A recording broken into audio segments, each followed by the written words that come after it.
What makes you think you are in a scientific universe? How do you know that it's not a mathematical universe, given that science is 100% dependent on mathematics? Nobel laureate Eugene Wigner wrote a paper called The Unreasonable Effectiveness of Mathematics in the Natural Sciences. Shouldn't he have written a different paper called The Unreasonable Belief of Natural Scientists that Reality Isn't Mathematical? Forget about the abstract mathematics that you learn about in school. Haven't you ever heard of ontological mathematics? That is real, concrete mathematics. This raises an issue that has never occurred to you. What would mathematics be like if it wasn't abstract? You have heard of one-dimensional energy strings in physics. Well, don't they sound suspiciously mathematical? Why shouldn't these strings be mathematical? What reason do you have to say they are not? Beyond your belief, your faith, in science. For many scientists, science is their religion. Why not question your faith? If mathematics is ontological, why wouldn't it resemble strings? Well, here's why.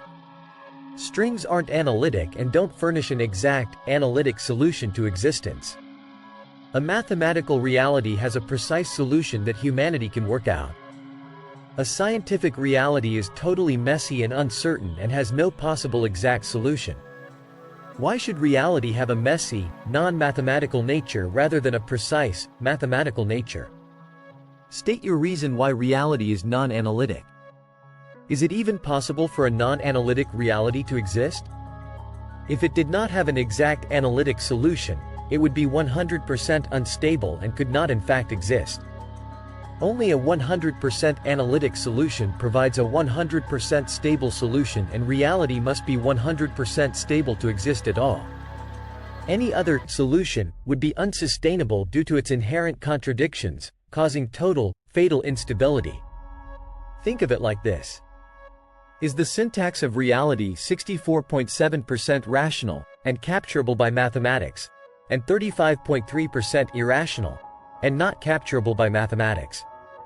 Or is the syntax of reality 100% rational, hence 100% capturable by mathematics?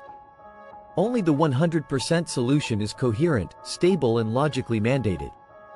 Any other proposed solution, anything less than 100%, might as well be 0% because any number other than 100% would lead to total instability, chaos, i.e. an ontology incapable of mathematical description, instantly, and it is impossible for chaos to exist. The syntax of reality cannot contain even one flaw. Even a single error would wipe out reality immediately. Reality must have exact foundations, devoid of any imperfections at all, in order for existence to be eternally and necessarily stable. And that means that if you accept that existence is a stable system, then it has always existed and could never not exist. Only mathematics can support such a system. It wouldn't be based on vague energy strings. It would be based on precise sinusoidal waves, which are net zero-dimensional entities, since all of their properties across a full cycle balance to exactly zero. They are singularities. We don't live in a universe derived from arbitrary one-dimensional strings but from precise, analytic, zero-dimensional sinusoidal singularities. Scientists don't know how to work with singularities, which is why they are stuck working with one-dimensional strings, or with the finite loops of loop quantum gravity. Again, why shouldn't these loops reduce to analytic mathematical singularities? Zero is the compulsory ground state energy of existence. The law of conservation of energy, stating that energy can be neither created nor destroyed, mandates that all energy that now exists has existed forever, and has a net value of exactly zero, i.e., it is eternal and necessary energy, not temporal and contingent energy as science falsely believes, in contradiction of the law of conservation of energy. Energy cannot pop into existence by any means, and nor can it pop out of existence by any means, and any scientific hypothesis that says otherwise is literally 100% false. If energy is eternal and necessary and 100% rational, logical and stable, with a net value of zero, then that means that energy, hence existence, which is energy, is 100% mathematical, 100% sinusoidal, 100% based on analytic waves and not based at all on messy, inexact matter. Whatever that might be, science certainly can't define what it's supposed to be. So, this is provably a mathematical reality, and there is simply no such thing as the scientific universe. It's a mathematical universe that looks scientific, because scientists don't know what mathematics looks like ontologically. They keep mistaking mathematics for science, for matter. There is literally no such thing as scientific matter. It's all math and nothing but math, and it's all derived from analytic sinusoidal waves. We live in a wave reality, not a matter reality. Why do you think quantum mechanics is all about wave functions? To prove just how silly the idea of matter is, consider your dreams. You can dream up exact reproductions of the material world that don't contain a single particle of matter. Go on, explain that. It's easy to explain if matter doesn't exist but is instead the product of waves contained in minds.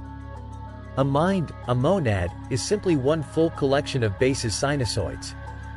And that's all you need to create matter via ontological Fourier mathematics, connecting the frequency domain of mind to the space-time domain of matter. Wigner concluded his paper with these words: "The miracle of the appropriateness of the language of mathematics for the formulation of the laws of physics is a wonderful gift which we neither understand nor deserve. We should be grateful for it and hope that it will remain valid in future research and that it will extend, for better or for worse, to our pleasure, even though perhaps also to our bafflement, to wide branches of learning."